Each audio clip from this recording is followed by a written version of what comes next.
The fluorescent lights buzzed overhead like angry wasps as Marcus pushed his mop across the marble lobby of Titan Industries, the sharp scent of pine cleaner mixing with expensive cologne. And that's when the laughter started. 3 executives in charcoal suits circling him, mocking the worn patches on his uniform, calling him the help like it was a punchline they'd been rehearsing all week. Their voices echoed off the granite walls in a cruel symphony that made every person within earshot stop and stare. If you believe kindness should win, like, share, and subscribe. Marcus had worked this building for 7 years, arriving at 5 every morning to scrub floors before the world woke up, his hands rough and reddened from chemicals, sending every spare dollar home to his daughter's medical bills while living in a studio apartment where the heat barely worked in winter. But to these men, he was invisible until they needed someone to belittle, someone to make themselves feel bigger by making another human being feel small. The receptionist glanced up from her desk, saw what was happening,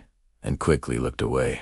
2 junior employees stopped to watch, phones half raised, but nobody said a word. Marcus felt that old, familiar weight pressing on his chest, the one that whispered he should just take it, just survive another day, because speaking up meant risking the job that kept his daughter in treatment. He met the ringleader's eyes for just a heartbeat, took one deliberate breath, and kept mopping a small act of dignity that felt like defiance. The tallest executive, a man named Garrett with slick back hair and a Rolex that caught the light, kicked the mop bucket slightly, sending a wave of dirty water across the freshly cleaned floor. His companions erupted in laughter, as if he'd just performed the world's greatest comedy routine. "Oops," Garrett said with mock concern. "Looks like you missed a spot, Chief. Better get on that before someone important sees it." And the cruelty in his tone was so casual, so practiced. Marcus's jaw tightened, but he said nothing, just repositioned his bucket and began cleaning the spill, his movements steady, even as his heart hammered against his ribs. Then a young intern named Sophie stepped forward, her voice quiet but clear as mountain water. "Hey, that's not cool. He's just trying to do his job." And though they dismissed her with a wave and a condescending run along, "Sweetheart," something had shifted, a crack in their armor of cruelty. Sophie's face flushed red, but she held her ground for another moment, meeting Marcus's eyes with an expression that said, "I see you." "I'm sorry I tried," before the weight of being a 22-year-old intern facing down 3 senior executives finally pushed her back toward the elevator, her exit a retreat, but not a surrender. Garrett was in full performance mode now, saying something about how some people are just born for certain jobs, and you can tell by looking at someone what they're capable of. And his words dripped with implications that made Marcus's stomach turn. The other executives chimed in, building on each other's cruelty like jazz musicians riffing on a theme. The security guard by the door, an older man named Frank, who shared coffee with Marcus 100 times in the early morning quiet, looked torn, clearly wanting to intervene, but knowing that calling out executives could cost him his own job. Marcus caught his eye and shook his head slightly, a gesture that meant, "Don't. I've got this." The elevator chimed a bright, clear tone that cut through the lobby like a bell, like a trumpet, announcing royalty.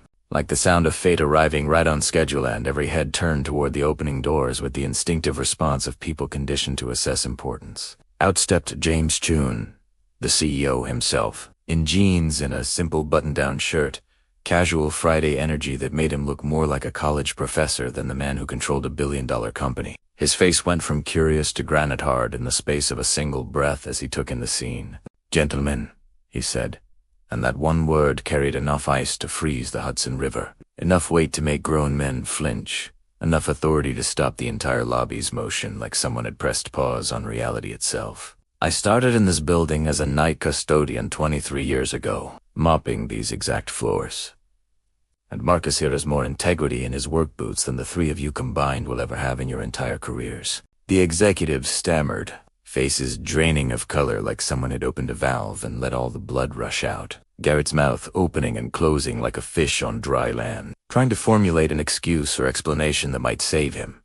But Chun wasn't finished. He raised one hand to silence them and pulled out his phone, his fingers moving with calm precision as he sent what was clearly a message to someone important. Within 30 seconds, the HR director emerged from another elevator, her expression professional but her eyes sharp with understanding. Chun didn't have to explain much, just gestured toward the 3 executives and said, These gentlemen are done here, effective immediately. Please escort them to collect their personal items and ensure their building access is revoked within the hour.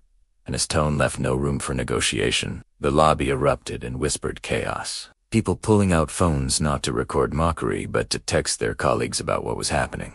Garrett actually tried to protest, tried to say something about misunderstandings and jokes that went too far, but Chun cut him off with a look that could melt steel. I don't tolerate bullies, Chun said, his voice carrying across the marble expanse so everyone could hear. I don't care what your quarterly numbers look like. I don't care who you play golf with in this building. We treat every single person with respect. From the executive suite to the cleaning crew, because that's basic human decency.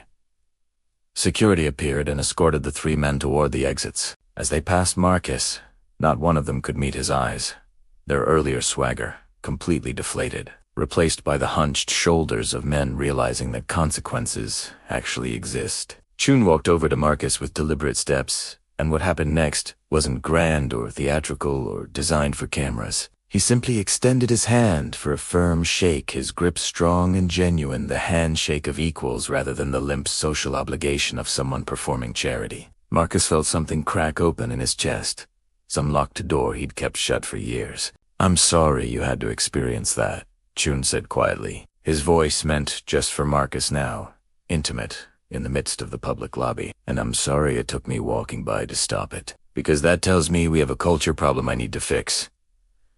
He pulled a business card from his pocket and wrote something on the back with a pen that probably costs more than Marcus S.'s monthly rent, his handwriting neat and purposeful. My personal line, Chun said, pressing the card into Marcus's palm like he was passing along something precious. Because I'm starting a new initiative hiring managers from within. People who understand what hard work actually means. People who've been in the trenches and know that every job matters. And I'd like you to join the interview panel, if you're interested. Help us build a company that actually lives up to the values we claim to have. Marcus stared at the card, his throat tight with emotions he couldn't name.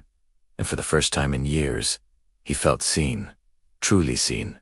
Not as furniture, or a punchline, or invisible labor, but as a man with value, with wisdom, with something essential to offer beyond his ability to clean floors. Sophia appeared again, having come back down in another elevator, and she smiled from across the lobby with tears in her eyes. And suddenly a handful of other employees started clapping, a scattered sound that grew warmer and fuller, spreading like light across water until half the lobby was applauding. Marcus realized with a shock that ran through his entire body that kindness had Unit just won. Cadet had built a bridge where there had only been a wall, had created community where there had only been hierarchy, had reminded everyone watching that they had choices about what kind of people they wanted to be.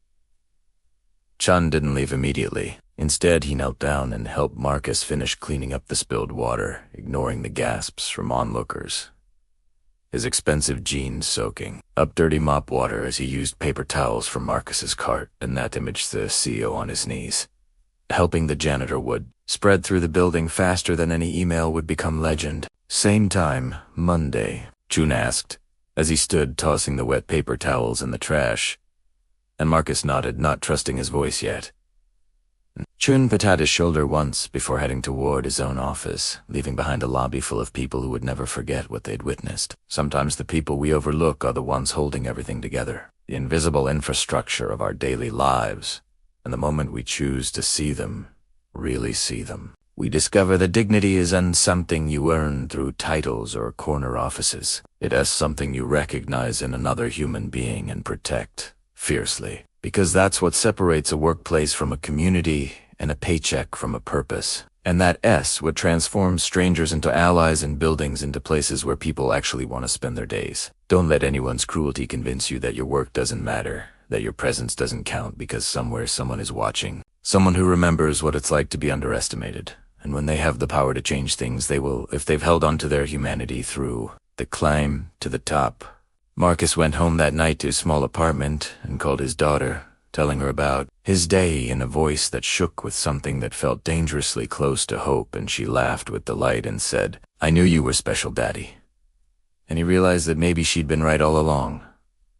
That maybe we all special in ways that have nothing to do with job titles, and everything to do with how we treat each other when nobody is watching, or, even better, how we treat each other when everyone is. Hit subscribe if this story reminded you to stand up, to speak up, and to never let someone's laughter dim your light, and drop a comment below. What would you have done if you'd been in that lobby?